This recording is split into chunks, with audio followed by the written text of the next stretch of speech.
J'ai faim. Bonjour tout le monde, bienvenue sur notre chaîne de Kung Fu Company. Aujourd'hui, on va vous parler d'inflation en Chine et comparer inflation en France. Récemment, j'ai beaucoup entendu nos amis en France qui m'ont parlé d'inflation et d'augmentation de prix sur les gaz, sur nourriture, etc. Alors j'aimerais bien aussi vous partager un peu l'histoire d'inflation en Chine et on va faire une petite comparaison et juste pour vous expliquer un peu rapidement comment ça se passe en Chine aussi. Alors à savoir aujourd'hui l'inflation en France c'est à peu près 2,8 selon les chiffres officiels jusqu'à novembre 2021 et en Chine actuellement le taux d'inflation c'est 1,5.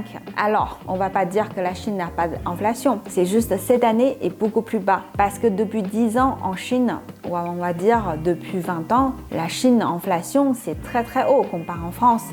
En France, c'est beaucoup plus bas, beaucoup plus souple, l'économie est beaucoup plus stable.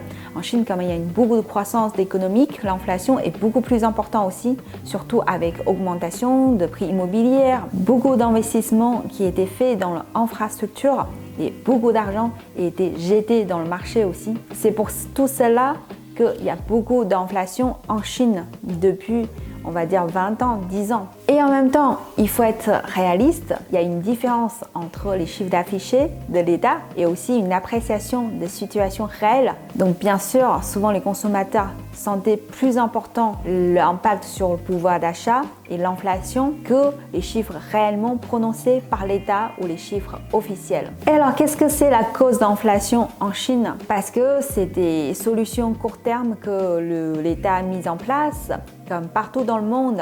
Aujourd'hui, on est face à une situation économique qui est différente que les autres périodes. On voit des inflations en France, inflation en Europe et inflation en USA. C'est parce que les pays voudraient sauver l'économie avec une solution court terme. Donc, ils ont continué d'imprimer d'argent et jeter l'argent dans le marché. Le pouvoir d'achat des peuples vont baisser et plus la valeur d'argent va baisser et plus qu'on a l'inflation et plus on a le sentiment d'être pauvre. Donc en Chine, inflation, ça a été le problème réel et important pour beaucoup de peuples jusqu'à aujourd'hui. Il y a 20 ans, quand on a 10 000 RMB, 10 000 yuan, on a beaucoup d'argent. Mais aujourd'hui, si vous avez 10 000 RMB en Chine, c'est pas beaucoup. Vous pouvez peut-être payer un mois de loyer, 2 mois de loyer à Shanghai. Vous pouvez peut-être aller au restaurant quelquefois, des très bons restaurants bien sûr on entend. Et vous pouvez aussi acheter un sac Louis Vuitton en Chine, mais c'est pas énormément.